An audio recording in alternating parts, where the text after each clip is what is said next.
I discovered early on that my sister Lisa was unique, special, as my parents would say, while I was growing up in our small two-story home.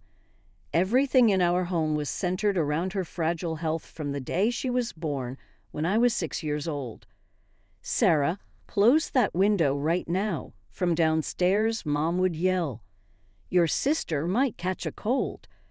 This was the soundtrack of my childhood, a constant reminder that Lisa's well-being was everyone's primary concern.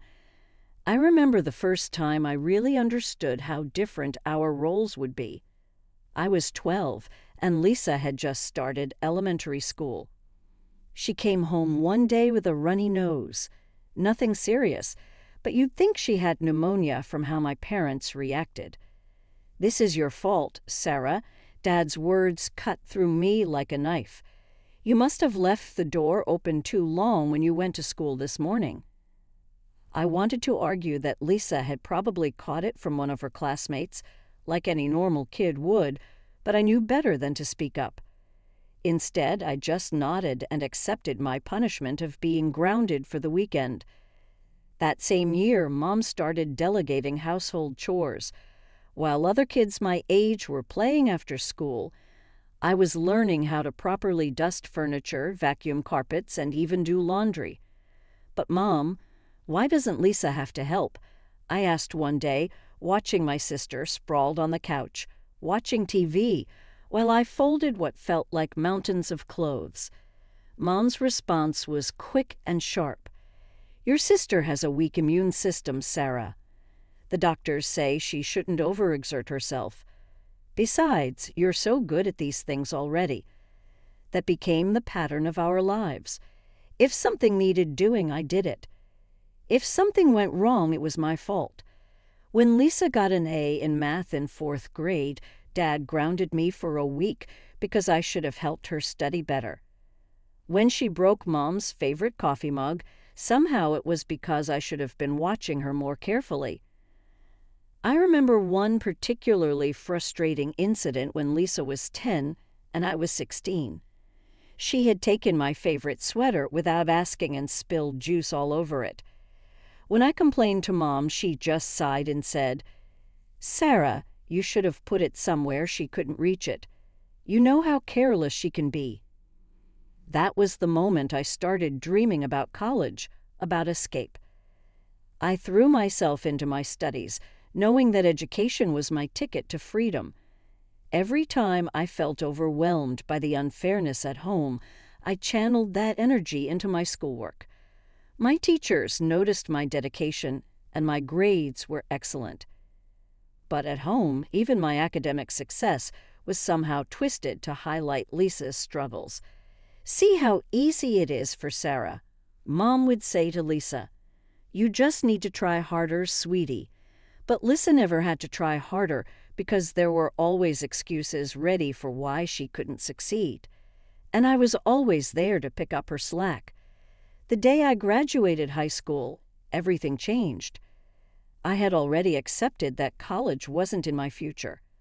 We weren't exactly rolling in money, and I figured any savings would go to Lisa's education. I'd been looking at job listings, planning to work at the local diner while taking some community college classes on the side.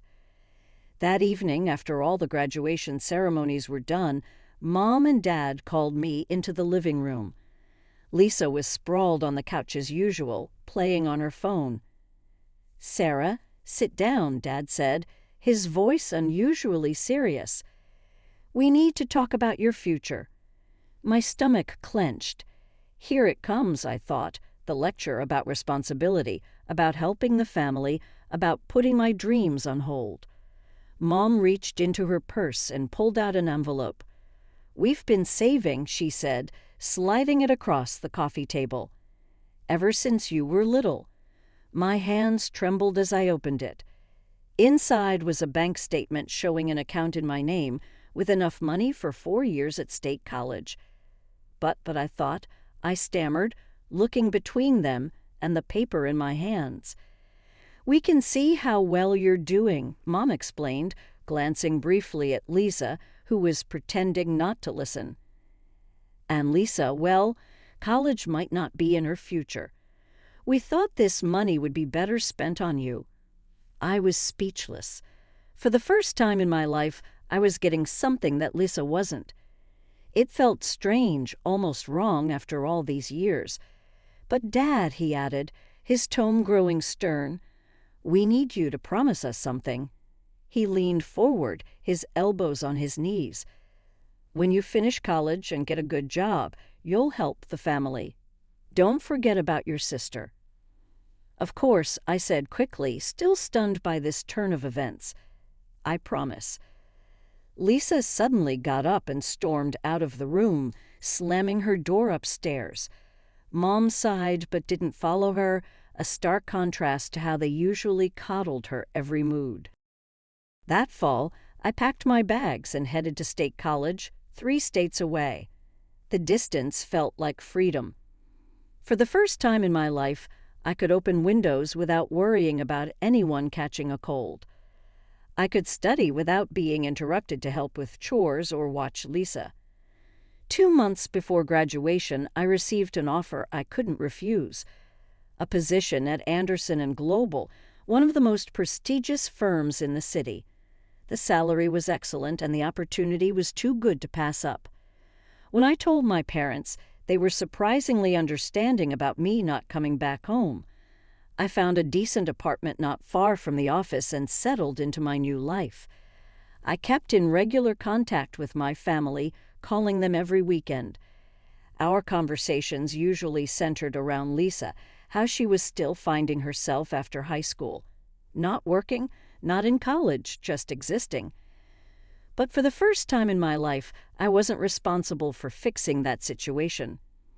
3 years into my job at Anderson & Global, Mom called with that tone in her voice, the one she always used when she wanted something. I was reviewing quarterly reports when my phone lit up with her name. "Sarah, honey," she began, her voice sweet as honey. "You know Lisa's been having such a hard time finding work." I closed my eyes, already knowing where this was going. "Your company is so successful," she continued. "Couldn't you put in a good word for your sister? Maybe get her a position there. She's very smart, you know that." My stomach twisted into knots. How could I explain that Lisa, who hadn't worked a day in her life and hadn't gone to college, wouldn't make it past the first round of applications at a firm like Anderson & Global? "Well," I said carefully, "we do have some openings.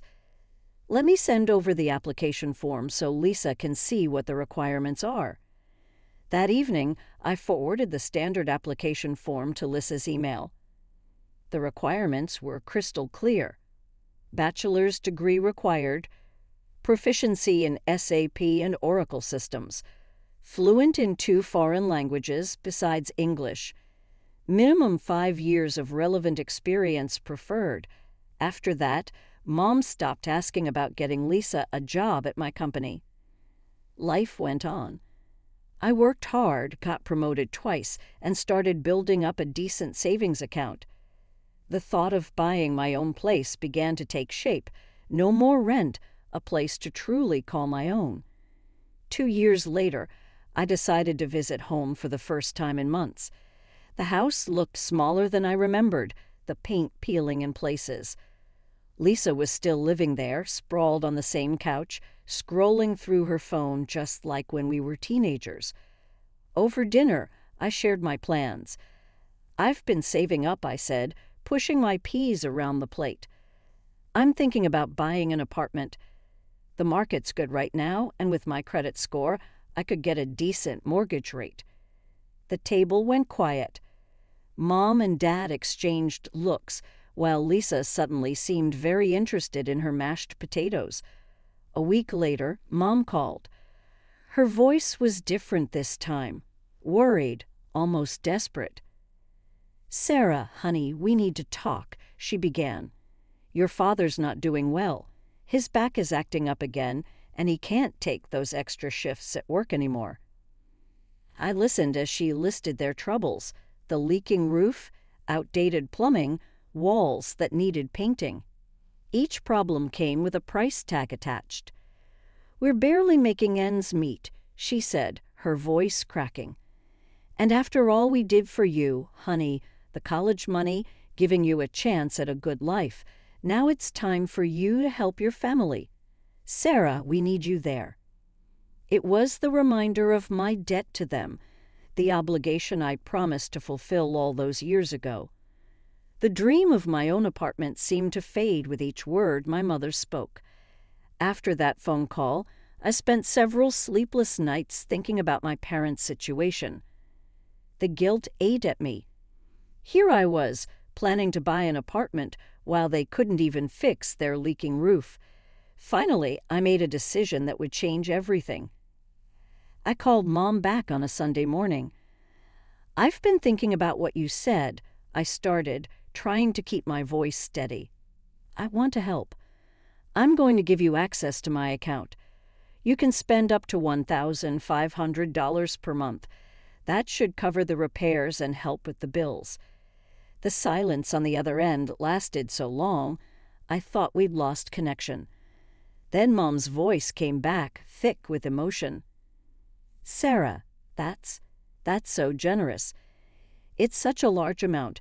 We probably won't even need that much, just enough for the basic repairs and some groceries." I walked her through setting up the access on her phone. "Just remember the limit," I reminded her.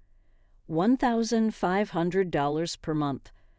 Of course," she assured me. "We'll be very careful with it." The first few months went smoothly. I was busy at work and barely checked the account activity. But when I did glance at it, I saw modest withdrawals, $700 here, $800 there, mostly hardware stores, grocery shops, and utility payments. It seemed like they were being responsible with the money, just as Mom had promised. But then things started to change. The amounts began creeping up gradually, $900 one month, $1,100 the next. I tried not to worry about it. After all, they were still under the limit, and home repairs could be expensive. Then came the notification that changed everything. I was in a meeting when my phone buzzed with an alert I'd set up for large purchases, 2 charges at Luxe Boutique. I nearly dropped my phone. That couldn't be right. As soon as the meeting ended, I pulled up my account details. There it was in black and white. A $2,000 purchase at one of the most expensive clothing stores in their area. I stared at the screen in disbelief. I'd never even shopped there myself. With my apartment savings goal, I couldn't justify spending that much on clothes. My hands were shaking as I dialed Mom's number. "Mom, I just got a notification about a $2,000 purchase at Luxe Boutique," I said, trying to keep my voice level. "What's going on?" There was a pause, then a nervous laugh. "Oh, well, my birthday is coming up next month," she said, her voice unnaturally bright. I saw this absolutely gorgeous dress and I thought, well, I've been feeling so down lately with all our troubles. I just wanted to treat myself a little. "Okay," I said, wanting to avoid an argument. "Just please stick to the limit we agreed on." "Of course, honey," she said quickly. Then added, "By the way, I'm still looking forward to my birthday present from you. You haven't forgotten, have you?" I sat there after hanging up, staring at the account activity on my screen.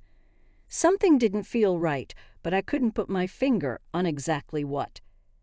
This wasn't just about a dress. This was about something else, something I wasn't seeing yet. From there, I started checking my account more regularly, setting up detailed transaction alerts on my phone. What I saw made my stomach churn. The spending pattern was escalating at an alarming rate. Mom had blown past the $1,500 limit like it didn't exist. One month it was $2,000, then $2,500. And before I knew it, some months were hitting $4,000. My savings account, which I'd been nurturing for years with dreams of my own home, was shrinking instead of growing. One evening, after seeing yet another large transaction, I pulled up my account on my laptop and created a spreadsheet. The numbers were right there in black and white. In just a few months, they'd spent more than I had in an entire year. My own monthly expenses were modest: rent, utilities, groceries, and the occasional dinner out with colleagues. I drove a used car, bought my clothes on sale, and packed my lunch most days. Meanwhile, my parents were supposedly spending thousands on what exactly? I decided it was time for a visit. I needed to see these home improvements for myself. "Mom," I said when I called her, "I'm thinking of coming home next weekend. It'll be nice to celebrate your birthday in person, and I'd love to see that dress you bought. Plus, you can show me all the repairs you've done to the house." There was a long pause on the other end of the line. When Mom finally spoke, her voice had an edge I'd never heard before. "Oh no, honey, don't come," she said quickly. "I'm not really celebrating my birthday this year. I'm not feeling up to it." "But Mom, I haven't been home in months, and I'd really like to see—" "No," she cut me off sharply, then immediately softened her tone. "It's just not a good time, Sarah, but you can send my birthday gift by mail if you like." That call set off every alarm bell in my head. I spent the entire night going through 6 months of bank statements, line by line. The more I looked, the less sense it made. There were charges from stores I knew my mother would never shop at, restaurants that stayed open until 2 a.m., bars I'd never heard of. The home repair expenses were there, but they were tiny compared to everything else. $150 at Home Depot, $200 at a plumbing supply store. These were dwarfed by charges from high-end boutiques, jewelry stores, and electronic shops. Someone had bought a $1,200 smartphone last month. My mother still used the same flip phone she'd had for years, saying she didn't need anything fancy. The pattern started emerging like a picture coming into focus: teenage bars, nightclubs, designer clothing stores, makeup shops, nail salons. These weren't the expenses of my aging parents who could barely make ends meet. These were the expenses of someone else entirely, someone young, someone who liked to party, someone who had expensive taste and no job of their own. "Lisa," the realization hit me like a physical blow. All those times Mom had talked about the leaking roof and broken plumbing, all those guilt trips about helping the family, it had been a smokescreen. My supposedly struggling parents weren't using my money to repair their house. They were funding my sister's extravagant lifestyle. I felt sick to my stomach as I scrolled through transaction after transaction: a $300 spa day, a $500 shopping spree at a designer outlet, $200 bar tabs multiple times a week. This was why Mom didn't want me to visit. There were no major repairs to see, no improvements to show off, just Lisa living it up on my dime while I pinched pennies and put off my own dreams. I spent the next morning rehearsing what I would say, pacing my apartment with my phone in hand. Finally, around noon, I made the call. "Mom," I said as soon as she answered, my voice steadier than I felt, "we need to talk about where my money is really going." There was a long pause on the other end. "What do you mean, honey?" "I think you know exactly what I mean." I took a deep breath. "The bars, the designer clothes, the new smartphone, those aren't your expenses, are they? They're Lisa's." I heard her inhale sharply, then let out a long sigh. When she spoke again, her voice had changed. No more sweet talk, no more pretense. "Well, what did you expect?" she said defensively. "We're family. Lisa needs nice things too. She can't help it if she hasn't found her path yet." "Mom, you lied to me. You told me the money was for house repairs." "We did use some of it for repairs," she interrupted. "But Sarah, you have so much and Lisa has so little. Besides, you owe us. Or have you forgotten who paid for your fancy college education?" I almost laughed. I'd been expecting this, the ultimate guilt card. but I was prepared. Actually, Mom, I ran the numbers last night. Every single expense for the past 2 years. Would you like to know what I found? I pulled up my spreadsheet. In the past 24 months, you've spent $72,000 of my money. That's more than what you and Dad paid for my college tuition, plus interest. So no, I don't owe you anything anymore. The line went quiet. Then, without another word, Mom hung up. Almost on autopilot, I opened Facebook and typed in Lisa's name. I hadn't looked at her profile in months. I'd been too busy working, too focused on my own life. Now I scrolled through post after post, my anger growing with each swipe. There she was, posing in the $2,000 dress from Luxe Boutique, the one Mom had claimed was for her birthday. There was Lisa at some resort last month, lounging by a pool with a fancy cocktail. Photo after photo, parties, clubs, and restaurants I recognized from my bank statements. She was even wearing the expensive jewelry I'd unknowingly paid for, tagging herself at all the upscale places she visited with my money. I needed more information, so I called Aunt Marie, who had always been the family truth teller, the one person who never bought into the Lisa can do no wrong narrative. Aunt Marie, I need to ask you something, I said. Have you been to my parents' house lately? Have they done any repairs? She let out a bitter laugh. Repairs? The only thing that's changed is the house is getting worse. Your father won't even fix the broken step on the front porch. Why do you ask? I explained about the money I'd been sending, about the supposed repairs. With each word, Aunt Marie's sigh grew deeper. Oh, Sarah, she said finally, that money is not going to repairs. Lisa doesn't work, doesn't even look for jobs anymore, just parties all the time. She paused, then added, and now she's trying to drag my Jenny into that lifestyle too. Keeps inviting her to these wild parties, telling her how much fun it is to live free and easy. My stomach was already in knots, but what she said next made my blood run cold. There's something else you should know, Aunt Mary continued, her voice dropping. Jenny told me this in confidence, but you need to hear it. Lisa's been showing around a letter of recommendation, supposedly from you. Says she interned at your company under your supervision. Jenny saw it. It has your signature and everything. Lisa is planning to use it to apply at Carlton Industries. The room started spinning. A forged letter of recommendation with my signature. If Lisa got caught, and she would get caught, it wouldn't just be her reputation on the line. It would be mine. My company, everything I'd worked for, could be destroyed. I hung up with Aunt Mary and immediately called Carlton Industries' HR department. My hands were shaking as I explained the situation.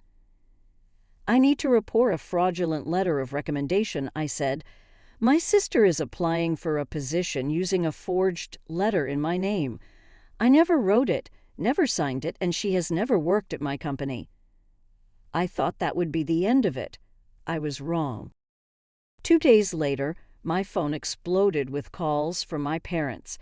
When I finally answered, Mom's screaming voice nearly burst my eardrums. "How dare you sabotage your sister's career?" she shrieked. She was about to get that job at Carlton Industries. Mom, she forged my signature. I tried to interject. She's finally trying to make something of herself. Mom continued as if I hadn't spoken. And you ruined it. You've always been jealous of her. I heard shuffling, then Dad's voice came on the line, angrier than I'd ever heard him. Lisa's been crying for 2 days straight because of you, he growled. Is that what you wanted? To hurt your sister? Well, congratulations. You're no daughter of mine. Consider yourself disowned. Dad, she committed fraud. I protested. If you ever want us to forgive you, he cut me off, his voice cold and calculating, you'll need to start sending us more money. Much more than before. Maybe then, someday, we might consider forgiving you for what you've done to your sister. My father's words were the last straw. Years of manipulation, guilt, and unfairness crashed over me in that moment, and suddenly everything became crystal clear. "No," I said firmly into the phone. "I don't owe you anything anymore. I helped you selflessly and you lied to me. If you need money so badly now, why don't you ask Lisa to help? She's the one you've been spending all that money on anyway." Before they could respond, I hung up.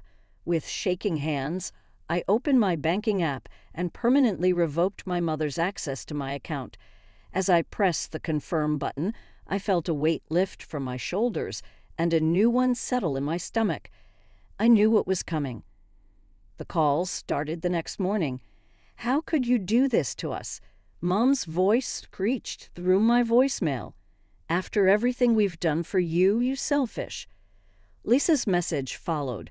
"You think you're so much better than everyone else with your fancy job and your perfect life." I deleted the messages without listening to the end, but they kept coming, day after day, text messages, voicemails, emails, all filled with insults, guilt trips, and demands to restore their access to my money, each one more desperate and angry than the last. I blocked their numbers, but they started calling from different phones. I blocked those too. A week into the marriage, Aunt Marie called. "Sarah, honey," she said gently, "I wanted to warn you. Your parents are calling everyone in the family. They're telling everyone what a terrible daughter you are, how you abandoned them in their time of need." She paused. "I know the truth, and so does Jenny. We've tried telling them wrong, but they won't listen. I just wanted you to know what they're doing." That was 3 months ago. Now my life has settled into a new normal. My savings account is growing again. It's amazing how quickly money accumulates when it's not being drained by others. I started seriously looking at apartments, going to viewings on weekends. Last week, I even met with a mortgage advisor. The calls have mostly stopped, though I still get the occasional message from a new number. I delete them without reading them now. Sometimes I wonder about my parents, if Dad's back is really getting worse, if Mom is still covering for Lisa's excesses. I wonder if Lisa ever tried to forge anyone else's signature, or if she's still living the high life on someone else's dime. I work, I save, and I spend time with friends who appreciate me for who I am, not what I can offer them. I'm learning to stop feeling bad about taking care of myself first. I honestly don't know if I will ever talk to my family again. Perhaps one day they'll realize what they did wrong, or perhaps I'll find it in my heart to forgive them, even if they don't. But for now, I'm focused on creating the life I want, one that isn't burdened by obligation, guilt, or other people's expectations.